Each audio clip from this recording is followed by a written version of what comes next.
इस वीडियो में हम लोग बात करेंगे सीडर के बारे में और फैक्ट्री के बारे में।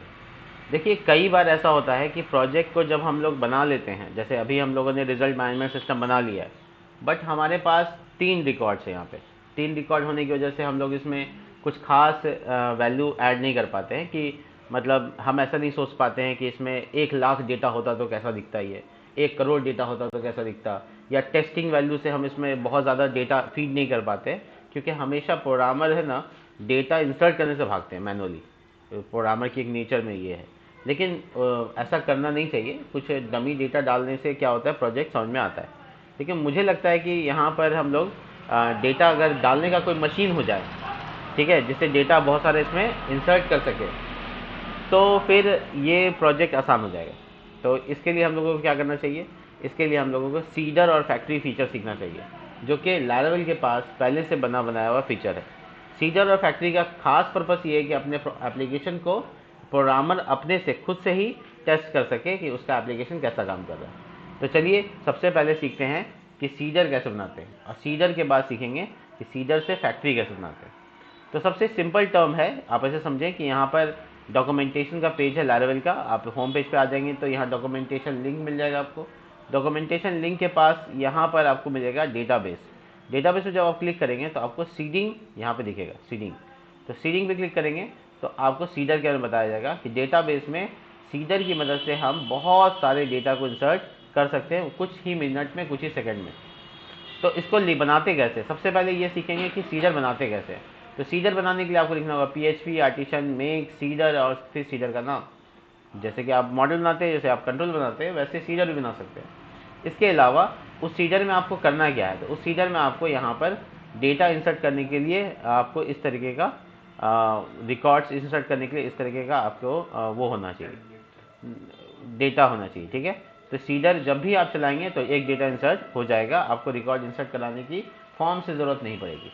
लेकिन अगर आपके पास इसका एक फैक्ट्री है, जो कि मॉडल फैक्ट्री होता है बेसिकली, अगर आपके पास एक फैक्ट्री है तो आप फैक्ट्री का इस्तेमाल करके जल्दी से बना सकते हैं। तो चलिए हम इतना टाइम ना लेकर आपको जल्दी से बताते हैं कि फैक्ट्री कैसे बनाते हैं, फैक्ट्री डिफाइन कैसे करते हैं। फैक्ट्री को बनाने के लिए आपको लिखना पड़ेगा PHP artisan make colon factory, उसके बाद ये इस तरह से, ठीक है। तो फैक्ट्री भी बनाया जा सकता है। फैक्ट्री में डेटा फीड बता सकते हैं कि क्या क्या डेटा आएगा, कैसे आएगा, और उसके बाद हम लोग देखो, उसके बाद हम लोग उसका मॉडल में जनरेशन कर सकते हैं। बहुत सारी चीज़ें हैं, लेकिन अभी फ़िलहाल यहाँ पर हम शुरू करते हैं। अपने प्रोजेक्ट में हम सबसे पहले फैक्ट्री और सीडर बनाने की कोशिश करते हैं। तो देखिए यहाँ पर हम लिखेंगे PHP आर्टिशन, आर्टिशन कमांड से बनता है मेक सीडर, ठीक है। और फिर सीडर का नाम हम रखते हैं रिजल्ट सीडर, रिजल्ट सीडर, ठीक है। और यहाँ पे रिजल्ट सीडर बनाने के बाद हम लोग इसको एंटर करेंगे, ठीक है। एंटर करेंगे तो यहाँ पर बेसिकली एक सीडर फाइल बनके तैयार हो जाएगा। इसके बाद हम लोग सीडर बनाने के बाद हम लोग सीडर का फाइल देख पाएंगे डेटाबेस फोल्डर के अंदर में। एक सीडर नाम का फोल्डर होता है, वहाँ पे आपको रिजल्ट सीडर दिख जाएगा। ये रहा रिजल्ट सीडर। इसको बिना कुछ किए हम इसका फैक्ट्री भी बना लेते हैं, PHP artisan make colon factory, और इसका नाम रिजल्ट फैक्ट्री है, ठीक है, रिजल्ट फैक्ट्री। तो आपको सीडर के बगल में ही यहाँ पे फैक्ट्रीज नाम का भी फोल्डर दिखेगा, जिसमें रिजल्ट फैक्ट्री अभी बना है। तो रिजल्ट फैक्ट्री बेसिकली ये है। अब आप इसमें डेटाबेस के कॉलम के नाम बताइए और इसके बाद बताइए कि हमको क्या क्या चीज़ चाहिए। जैसे कि आपका एक कॉलम है नेम, तो आपको यहाँ पे लिखना होगा बेसिकली फेक डेटा इंसर्ट करना होगा। मतलब आपको तो पता नहीं कि क्या नाम होना चाहिए, तो आप एक फेक डेटा का लाइब्रेरी यूज़ कर सकते हैं, जैसे कि यहाँ पर डॉक्यूमेंटेशन में कहीं ना कहीं किया गया होगा। मैं थोड़ा चेक कर लेता हूँ उसको, रैंडम फेक, हाँ देखो, फेक एरो नेम, इस तरह से हम फंक्शन अगर यूज़ करेंगे तो इससे फेक डेटा जनरेट हो जाएगा। तो इसका लिखिएगा फेक और एरो नेम, तो इससे नाम बेसिकली आपका फेक नाम यहाँ पे ऐड होने लगेगा। इसके बाद हमारा क्या है, फादर नेम है। तो फादर नेम भी एक फेक नाम ही होता है, जो कि फिर से फेक, और ये एरो नेम, ठीक है। और उसके बाद आपके पास तीसरा चीज़ है कॉन्टैक्ट। तो कॉन्टैक्ट भी आप फेक जनरेट कर सकते हैं। इसके लिए आपको फेक लाइब्रेरी के बारे में थोड़ा जानना होगा।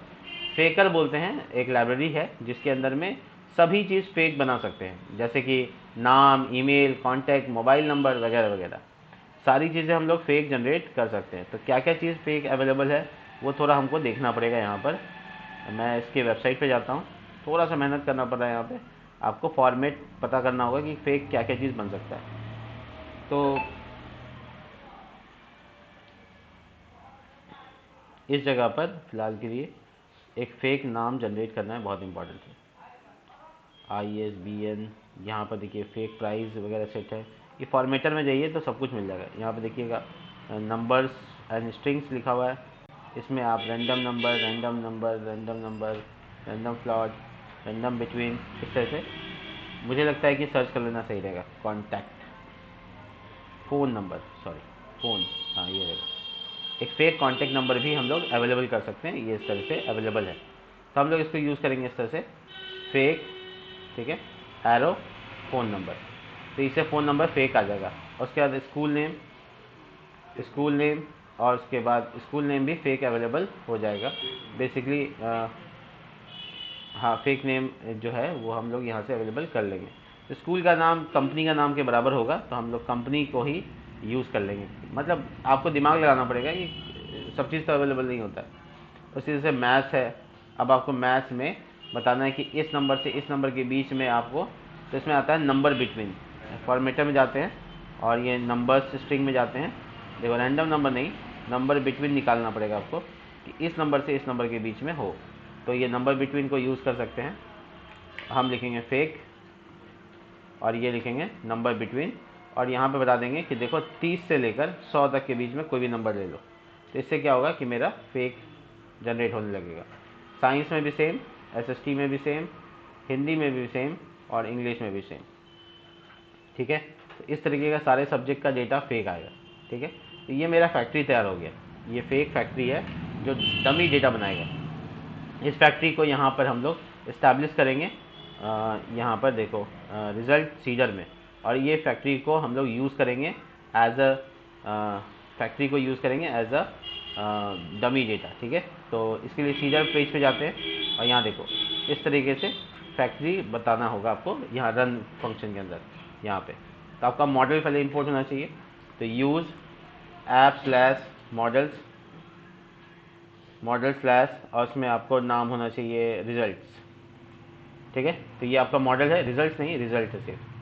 तो इस मॉडल का नाम यूज़ कर लेना है। उसके बाद आपको लिखना है रिजल्ट, 2 बार कॉलन, फैक्ट्री, उसके बाद एरो, देख लो यहाँ पे क्या लिखा हुआ है, इस तरह से फॉलो करना है। काउंट, कितना डेटा चाहिए था, मुझे 10 ही अभी चाहिए शुरू में, और फिर क्रिएट फंक्शन चला देना है। तो इससे ये रन होगा जब, तो 10 डेटा मेरा 10 फैक्ट्री रन करके डाल देगा। अब आते हैं कि इसको रन कैसे कराना है। तो देखो फैक्ट्री हो या सीडर, उसको रन कराने का जो तरीका है वो यहाँ पे PHP artisan DB colon seed और फिर डैश दस क्लास देगा सीडर का नाम। तो आपको इसी तरीके से आना है। तो PHP artisan seed DB seed ना, पहले DB सीड और उसके डैश डैश क्लास और उसके बाद लिखना नाम रिजल्ट सीडर, एंटर। थोड़ी देर रुको, सीडिंग हो रहा है और हो गया सीडिंग। अब आपका 10 डेटा इसमें इंसर्ट हो गया। मैं आपको वापस सर्व करके दिखा देता हूँ। देखिए इसमें डेटा आ गया। और जानते हो ये सिर्फ 10 है। मैं इसमें जैसे डेटा डालूंगा इस तरह से सीड करने के लिए, और ये 10 की जगह मैं लिख देता हूँ 1000, ठीक है। तो ये 1000 डमी डेटा डाल देगा, लेकिन उसके लिए चलाना पड़ेगा ये वाला कमांड। और उसके बाद आपका प्रोजेक्ट में 1000 डेटा इतने देर में चला गया, हो गया 1000 चला गया। 1010 और प्लस 3 तो 1013 के आसपास टोटल हो गया। आप चेक कर सकते हैं, देखिए आपको डेटाबेस दिखा देते हो, local host slash PHP admin, और आपके पास यहाँ पर डेटाबेस में भी आप चेक कर सकते हैं कि डेटा कितना सारा गया। देखिए बहुत सारा डेटा है, ये देखिए,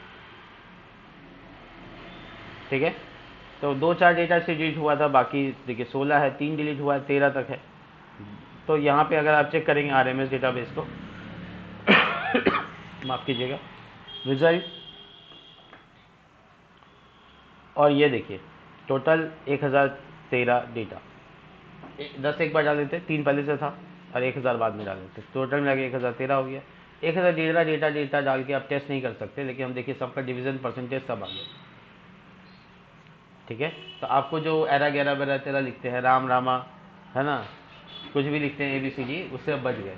तो आपके पास है सीडर और फैक्ट्री, जिससे होगा हज़ारों डेटा, मिलियंस ऑफ डेटा आप डाल सकते हैं। अभी आपको 1000 करके दिखाया, हम इसको 10,000 कर सकते हैं।